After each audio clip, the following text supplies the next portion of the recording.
Good Thursday morning, everybody. Chris Allen with your weather podcast for this June 13th. Well, looks like, as we mentioned yesterday, the possibility that we may not have to worry about the storminess that is wreaking havoc over parts of the southern Great Lakes, the upper Ohio Valley. Certainly not as big a widespread event as what was publicized, and there was a lot of talk about the derecho that was likely to happen, but it really isn't derecho status. It's more of what we call an MCS. That is a convective system that is widespread, yes, and it has spawned a number of tornadoes and some wind damage and power outages off to the north of us, Illinois, Indiana, Ohio, but not the big event that the networks and Weather Channel, a lot of folks were talking about could happen. And these things are pretty typical in the month of June. That's the thing, but they've gained some notoriety lately, especially with the big networks. They love to, here's this thing called a derecho that you don't know about.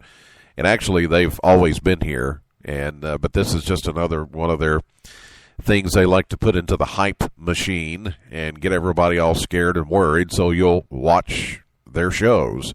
And that's basically all it is let's take some of our people, our extreme team, and let's put them out there in the middle of the action, and let's show a live shot of the dark sky, and let's get everybody all twisted and torn and all worried, and we wonder why people walk around with, these concerns when really, if you'll just prepare for anything that comes your way, then you won't worry about these things.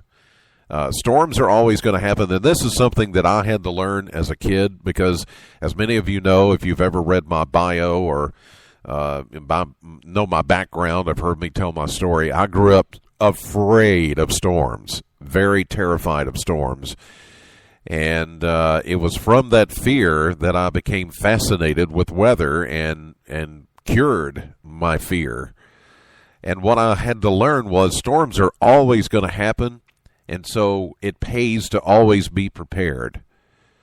And it that way, it doesn't matter what you say. It doesn't matter what crawls across the bottom of the screen.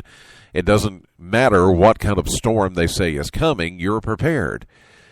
And that is the reason why, we push the know the weather before it knows you phrase, because that's life-changing, and it could be life-saving.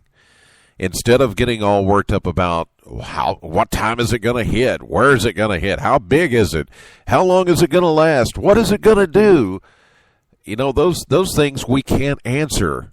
And as you've seen just over the course of this week, sometimes we just don't know. Even with all the technology and with all the years of knowledge and experience, it's weather. It's nature. It does not go by what we think. No matter how much we think we are in control, we are not. And so what we want to do is focus on preparation. If you are prepared for anything that comes your way, any storm that comes by your house, then you're more likely to stand. Whereas others who are more worried about all the details and didn't do any preparation are going to be caught off guard. So, some of you may get offended by that, and some of you may think, well, that's your job is to tell us what we'll tell you what's going on, but are you prepared? There comes a point where we have to hand it off to you and say, okay, we have given you all the information that we know, and we've told you everything that could possibly happen. Now it's your responsibility to make sure that you keep you and your family safe. That's not our responsibility. That's not the government's responsibility. That's your responsibility. And you have to take a stand and make sure that you are responsible for you and your family and your friends and make sure that everybody's okay.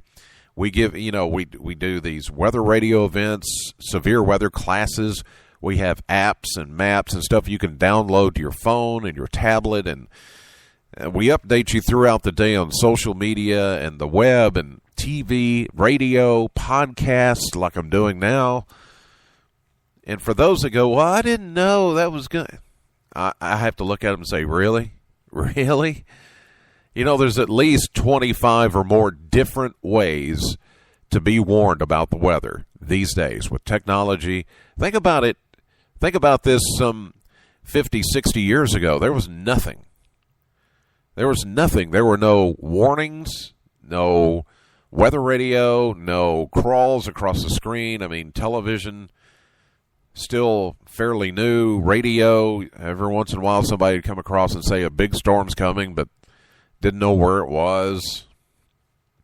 I mean, I think technology has spoiled us, and now we've got people who feel like we are supposed to hold their hand and come knock on their door every time something happens, but really it's your responsibility.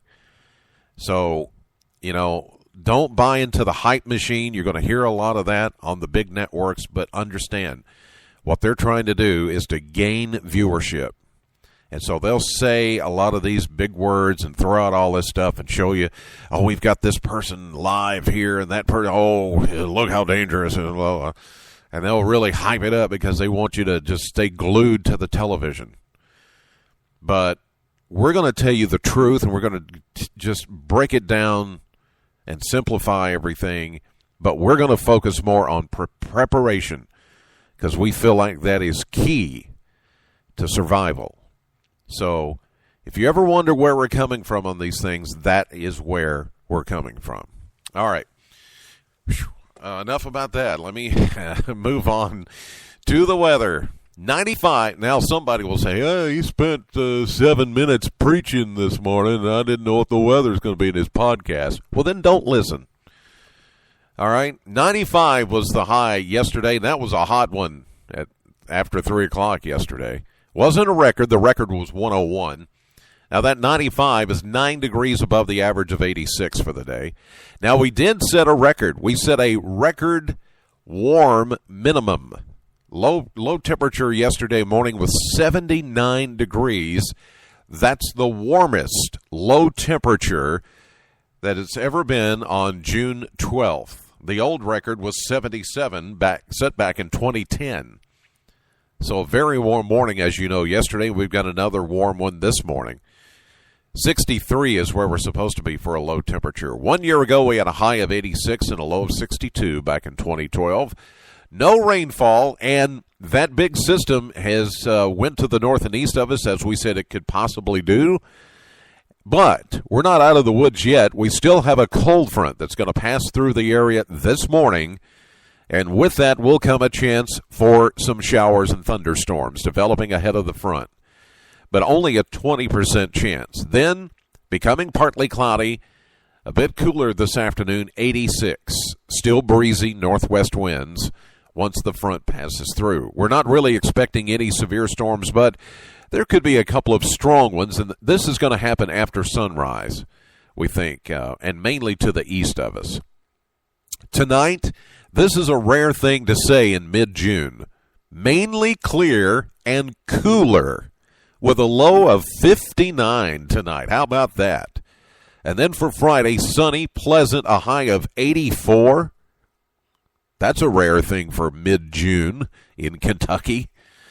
Saturday, mostly sunny, 87. Father's Day, partly sunny, still only a chance of an isolated shower, 87.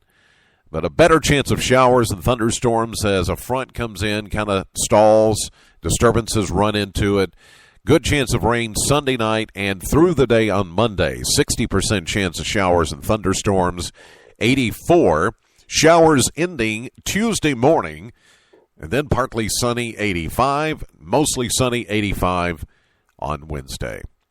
That's going to do it for this edition of the podcast. God bless you as always, and thank you for listening. And thank you for listening to my little soapbox there. as I sometimes get into. But that's why I love the podcast. Sometimes can just say what needs to be said. God bless you, and thank you for listening. Know the weather. Know the weather before it knows you. Have a great day, and I'll see you live at 5:30 on AM Kentucky and streaming live to WBKO.com.